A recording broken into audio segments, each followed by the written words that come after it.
This is Ben from All Shall Perish, and you're watching BareBonesMusic.com.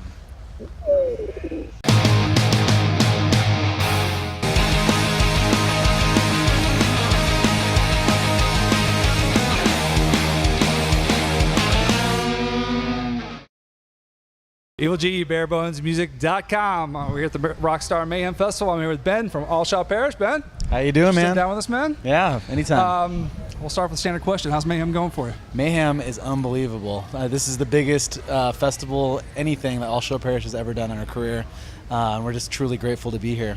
How important is it in this time and age, economy-wise, especially for bands, for you to be on something like Mayhem? I think it's very important to be playing in front of large crowds, especially with the internet these days. It's just there's so many bands, it's so oversaturated. You have to try to stand out as much as possible, and these shows really give you a chance to get in front of the people and show them what you're made of. This is your fourth record. This is where it ends. Comes out next week. Yep, 26th. 26th.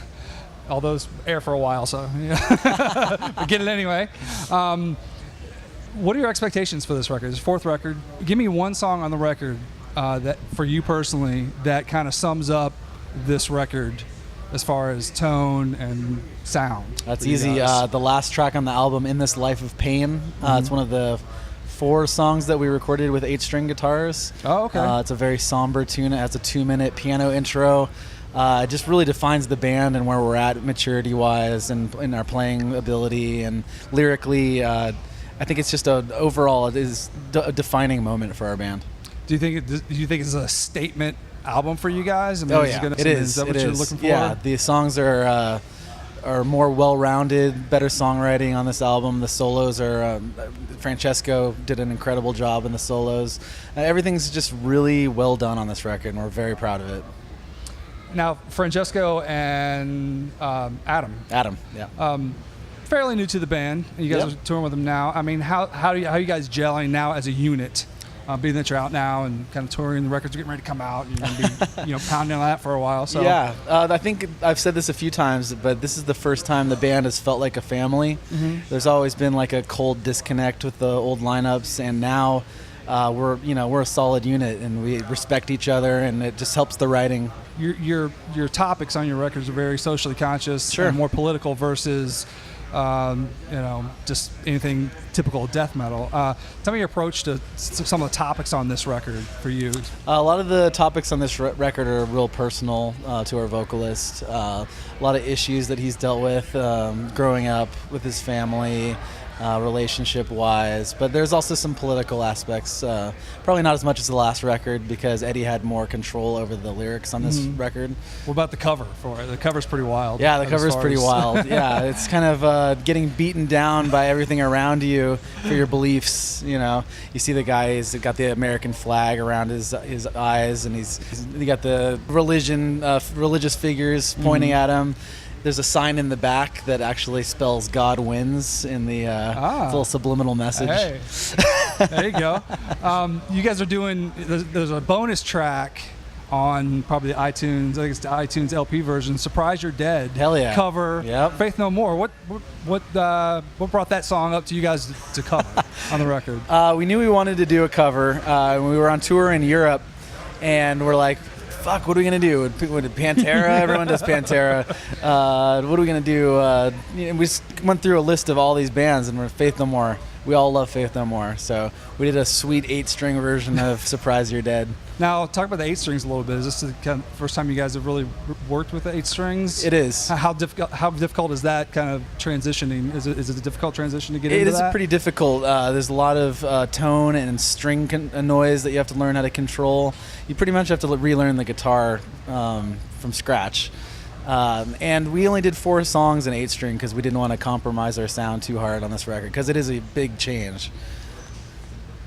Do you have different tunings for the 8-string, or you yes. kind of have? How many different? You have 4 songs on there, but how many different tunings do you have for an 8-string? Well, we play drop F sharp, so it's it's pretty much ball rattling, low as you can go kind of shit. But we integrate it and make it work. Being this is your 4th record, and this is Mayhem, and you only have about 30 minutes on stage. What song song or songs are you incorporating into the set that's new that people are going to see that's fresh? We have 3 new songs we're playing. We're doing "In This Life of Pain" was the one we were talking about. Right. This is where what's the other track? "Procession of Ashes," which is our track up on our Facebook. And another one. I can't think of the song title right now. They're so new. Well, you know? the fact that you have 3, I mean, usually people say, well, put 1 in, especially before the album comes out. I mean, the album's not even out yet. I got it. There is nothing left. There's nothing left. There's nothing left. What was your reaction when you got the Mayhem? Holy shit! You know, Tourette's guy reaction, just fuck. But you know, it's like I was saying before. You know, it's really hard as a band to break out and to get record sales. I mean, these festivals definitely look at your first week record sales and what you guys move number wise. And you know, with downloading, the whole game is just constantly changing. Yeah. I'm not sure if it's a bad thing. You know, everyone hears your stuff, which is great. Right. But, I guess the way these bands end up on the fest is going to have to be rethought. Where do you guys think you fit within? Because you could go over everything from you guys to Godsmack. Yeah. Do you think you're appealing to Godsmack fans? I think so, yeah. I mean, it's definitely a good opportunity for us to play for a rock crowd. And I think we have a lot of rock elements. They're just amplified and extreme, you know. But we try to keep the groove there for them because, you know, rock is groove based and it's something to latch on to.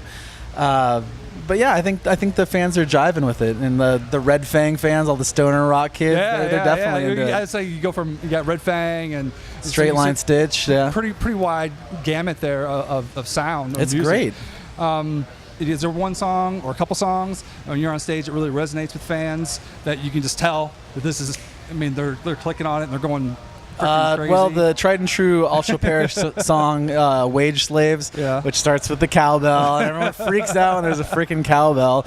And, you know, more cowbell. It jumps in with that monster groove, and it just sets it off every time. So after Mayhem is all said and done, what's your plans? We're doing a tour with Black Dahlia Murder in October. And then December we'll be heading to Australia and Southeast Asia. Okay, so you only have about one more shot between Mayhem and the Black Dahlia Murder tour to see them before they head over. It seems like a lot of bands will do Mayhem and then they're going overseas for pretty much through fall. You know, I guess they come back and finally have rain here. And how are you dealing with the weather? It was 115 degrees like 5 minutes ago. Now it's thunder and lightning. how's the weather? I mean, it's summer. It's hot. We all know that. You know, but today is particularly oppressive. What's been the hottest date so far? Today was shot, man. Today I think it was pretty bad. It was pretty bad. No, Phoenix, because the sun was literally on us while we were playing, and it felt like our feet were melting into the stage. And like I started really headbanging on the first song. Second song was just like, oh god, you know, just totally out of it. And I remember walking off the stage just shot. It was bad, but it was a good show. All right. Well, Ben, thanks for sitting down with us. Sure, man. This is where it ends, July 26th. Check it out. Check it out. New stuff on there. Great new stuff. I've heard a lot of those tracks, and I think you guys are going in a great direction. Thank you. So check it out and check them out on Mayhem. Check it out.